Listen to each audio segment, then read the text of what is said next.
Here we go. I really was hoping to be done with this whole Superman movie saga, but it seems I have to explain something a bit deeper. So if you are willing to, then please lend me some of your time. BrightBurn is an Elseworld Superman story that was released in 2019. It was written by Brian and Mark Gunn and produced by James Gunn. Basically, it's a Gunn family production. It asks the question, what if a Superman-like being was sent to this planet and instead of saving it, they were meant to conquer? I will admit to you that this movie has a lot of problems, but I also do like it. This is because there is much more nuance here to why Brandon, our main character and villain of the film, finally breaks bad, and we are also shown the repercussions of such an event by the end of the film.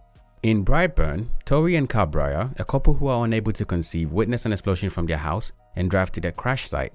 There they find a spaceship with a baby inside whom they adopt and name Brandon, and hide the spaceship in their barn. The couple decides to hide Brandon's origins from him, hoping to raise him as a normal human child. But Brandon is not normal. He is incredibly smart in comparison to his other classmates, and due to that, he is frequently bullied. This poor treatment has made Brandon a socially awkward person, with the only friend he has being Caitlin Connor. Brandon's human parents are oblivious to the abuse he suffers in school. This is because the family unit itself is nearly falling apart. There is very little happiness in the house in which Brandon has to grow up, but he also gets the sense that the parents do love him, and they are doing their best. This state of affairs means that Brandon becomes ever more infatuated with Caitlin. Near his 12th birthday, Brandon discovers he has super strength and the ability to fly. Brandon at this point has developed a crush and stalks Caitlin in her room in the middle of the night, scaring her. One day, during a trust exercise in PE class, Brandon falls towards Caitlin, who let him drop to the ground and calls him a pervert. Angered by her accusation, Brandon shuns love and crushes her hand. He is suspended from school after being accosted by Caitlin's mother, Erica. That very night, Brandon sleepwalks and breaks into the barn and finds a spaceship where he cuts his hand on it. This action links him to the ship and a message starts telepathically being given to him. When Tori, his adoptive mother, finds him, he sees Brandon levitating, chanting the ship's message, "Take the world." Fearing for what she is seeing, she finally decides to reveal the truth of Brandon's origins to him. The boy angrily destroys the family photos before leaving. He later ambushes and kills Erica. You see, at this point in the film, Brandon now realizes that he is the most powerful entity on the planet, and his mission is to conquer it. And as his experiences since being here has been largely negative, there are no more guardrails left to keep him in check. The rest of the film plays out exactly as you would expect, as Brandon kills everyone and everything in his closest proximity to clean up his origins and hide his identity. The movie ends with Brandon beginning his conquest of planet Earth with acts of destruction, causing people to feel terror. He also seems to have found some like-minded people along the way that are willing to help him on his quest, as they also feel superior to the human race. Now my question is, does this plot sound familiar to you? I am guessing it should, because it found its way into your wholesome Superman film and it was poorly executed. Now, the theme of BrightBurn is nihilism, and it's opposite to any theme that should be in a Superman film. The message that is clearly communicated by the movie is that the human race isn't worth saving, as we seem to not even treat our fellow humans right. Therefore, when a Superman-like being is sent to us, the only outcome possible would be our enslavement or destruction, since we will treat them like we do ourselves. To make this theme even more prevalent, when Brandon develops superpowers, he doesn't go about beating and killing all his bullies. It is only when he is shunned by the last person that he cared about, Caitlin, that he decides to break bad. Whether the message from the ship had any influence on his actions is debatable, because at this time, he had already lost hope in people. All the message reveals is that his own parents have hidden his real identity from him. You also get the feeling that in the end, most of the meta-humans that follow him were people that the government knew about but were keeping hidden. This is because the only person willing to reveal their existence is the conspiracy theorist online. It's a classic theme of nature versus nurture, and even in such a flawed movie, it's clear as day. Now, if I asked you what was the central theme of Superman 2025, can you tell me what it's all about? I'm guessing that if 100 people watch that movie, everyone will have his own opinions on what that movie's theme is, but I doubt 2 people will have the same opinion as the central theme of the movie. This is because there isn't one.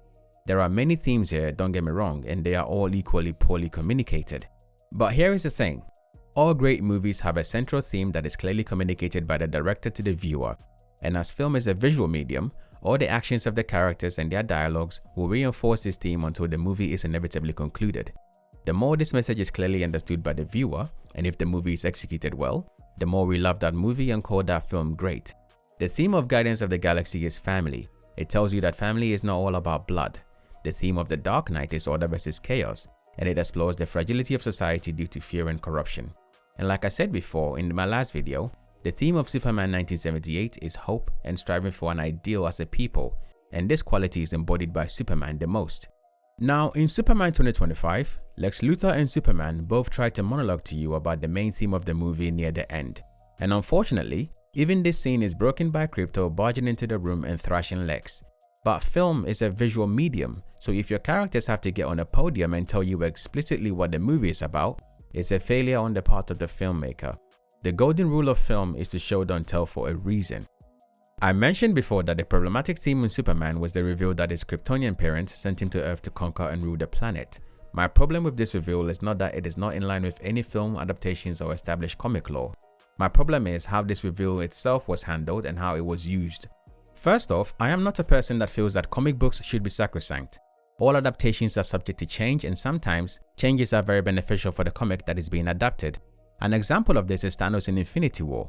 The comic book background of Thanos and how he is portrayed in Infinity War are nothing alike, but we love Infinity War because the theme of that movie fits with the character that was given to us. Infinity War was about the inevitability of Thanos. We had till that point seen glimpses of him and heard about him, but it's only in Infinity War that we get to experience the character. We see why he is inevitable, what he is willing to do, whom he is willing to fight, and what he is willing to sacrifice, all in a bid to gain the stones. This is why even though he wins in the end, you don't come out of the cinema depressed because you understand Thanos. But when you came out of the cinema as well, you understood why the heroes failed. They were not willing to break their ideals nor sacrifice their teammates to win. This is because they also believe in a better way of doing things.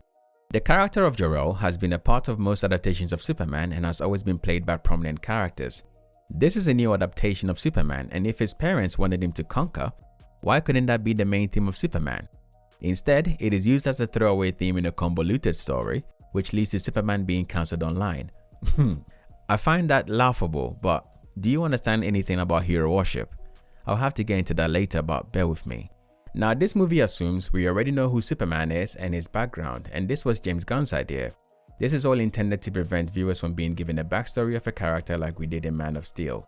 This is a fair point, as most cinema attendants wouldn't want to pay to experience something they already know or are supposed to know already, and it most likely would affect the box office, so in the end, it's a commercial decision. But expecting people to take the reveal of this message that his alien parents wanted conquest without any context is also a contradiction of what we know about them from the previous adaptations that James Gunn assumes we already know and are comfortable with. This means that for anyone remotely knowledgeable about Superman, this message we are supposed to accept at face value in order to push the plot along will be repulsed. I get the sentiment of why it's done. It's the same theme of nature versus nurture here. His original parents wanted him to be a conqueror, but two country bumpkins found him and loved him, and they end up raising him to be a hero. Most people are angry that his Earth parents were country bumpkins, but I'm not concerned with that. What Gunn is trying to say here is that the best of things can come from the worst of places. I get the whole dilemma here. But without the context in which to understand why two parents, who are about to send a newly born baby to a planet that hopefully would be his new home, would want that same child to grow up and dominate it, becomes a cheap way to create moral dilemma without addressing anything. Moreover, it gives the morally justifiable high ground to Lex Luthor, who finds that message. It reinforces that he is right after his distrust because all we know, we are being lulled into a false sense of comfort around him. And keep in mind that this is the same person that plays Russian roulette with people's lives, which ends with bullets in heads. Many a times when humans have a moral justification to do something, the outcome, even if possibly disastrous, can be clearly justified. The amount of lives that were sacrificed to stop Hitler's Germany comes into mind here.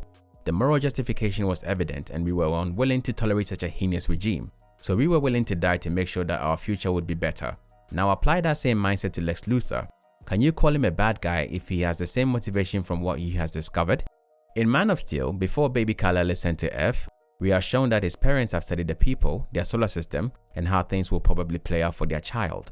The mother worries that the species are primitive and that they may harm the baby. Jor-El then tells her, how would they? He would be a god unto them. This simple scene clearly shows that although the parents are facing the destruction of their planet, they are still in a sense worried for the outcome that their child would have on the planet. And I am certain that if such a message was given in that movie, we as the audience would have understood why it is being said here. But again, we don't get anything like that with this movie.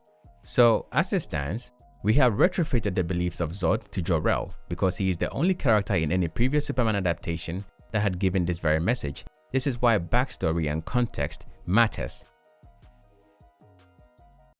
So I understand that we want to hit the ground running on our new cinematic universe, but if you are pulling cards like this, then some forethought should clearly have gone into why such reasoning would be on the table. But nope, DC is all about trying to get that Marvel cash, so why would they want to be methodical with their approach? It's kind of funny that when Marvel forgot their own methods and lessons, their Mega Billions franchise started collapsing, and this is what DC is rushing to emulate. When the CW show Smallville can clearly take the same concept you butchered on your storytelling flaw and tactfully deliver a moral dilemma, pathos, and a resolution, and this resolution is woven through countless different episodes with consistency over your $200 million movie, there is absolutely something wrong with your storytellers. And as a side note, Michael Rosenbaum is a criminally underrated Lex Luthor. This message is big enough to have been the entire theme of the movie. Coincidentally, it would have given David Corenswet, who is actually a good Superman, a chance to actually shine with his actions and his approach to such a dilemma. As this movie stands, he barely gets a chance to glitter. This is why I said Superman has no voice in his own movie, and I will stick to this point until my dying day. And no, Superman having a heart-to-heart talk with his dad on the steps in a bid to address this very problem does not do it. Again, film is a medium of showing, not telling. We already know in general what Superman is about. We to an extent understand what he is willing to do for humanity, but we don't know what this Superman is really about, with the exception of he really likes to save people. But here is the thing, all past Supermen have saved people. It's standard routine. In the movie, moments that would have given that to us is often undercut with side humor just to get a laugh and an applause. So again, all we get to know about him is the superficial details of the past Superman we already knew, and that has been superimposed here. And that is a damn shame, because this man, David Corenswet, looks like Reeves, feels like Reeves, and he could have been such a star in this film. To contrast with BrightBurn, we get the sense that if Brandon had been brought up in a different environment, he wouldn't have turned out how he did. In fact, the only time he kills his father is when he tries to shoot him in the forest. This doesn't mean that Brandon hadn't killed anyone up to that point, but it shows that until that event in the movie, he had some self-restraint. And even as he goes about killing everyone that knew about him to guard his secret, it was debatable if he would ever harm his adoptive mother. It is only when she tries to stab him with a weapon that can kill him, a spaceship metal, that he makes up his mind to kill her. At every step in the film, we are given cause and effect, which enables you to understand our main character. I'm going to have to put on my cynical glasses for this bit to explain to you how the concept of hero worship and how it's used to manipulate works. I will begin with the statement, a hand does not need to be held to maintain a hold on someone. Well, if Superman wanted to conquer the planet, he wouldn't need to destroy the species or cities. All he would have to do is continue to show his strength and dominance, rescuing people, and being the symbol of power that he is. We humans have always worshipped objects of power like the sun or objects of desire like kings and pharaohs.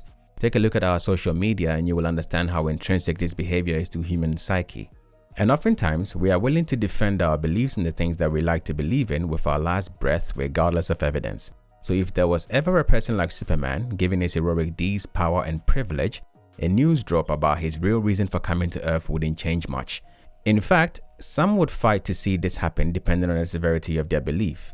There is a scene like that in this movie. It is when the kids lift the flag of Superman in the desert to save them from their invaders. Do you think any one of them cared about why he was here given that their survival was at risk? Get real. Political parties and the politics of the so-called strong leader are built on this very premise. There is another term for people like this, the true believers, but that is something for another time.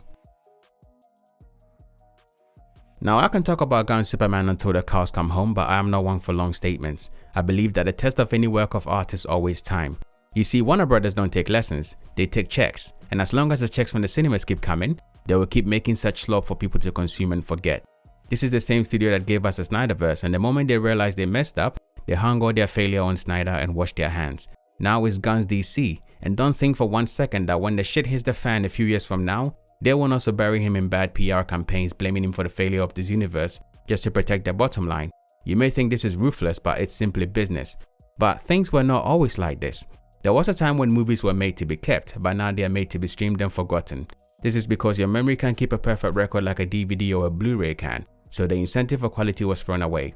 You are now welcome to the TikTok generation. But here is the crust of it. People may enjoy one thing at a certain age, but when time passes, they also tend to develop new perspectives on the things that they used to love. Disney is making shit movies now, but they have a solid 10 years of work that we can still look back on and cherish. Ask yourself, what does the DCU have? I am certain that over the coming months, most people will begin to be honest about Superman 2025. This is because this movie was made to be consumed and forgotten like most of our content on social media. But it is also normal that society has to go through such a thing. The only thing constant in life is change. But here is the problem. When the time comes that those that love this movie no longer does, and those that know there are flaws in it can't let go because of their ego investment, would they be alright when the media labels them the Gunverse cult? I guess with time, all will be revealed. Ironic.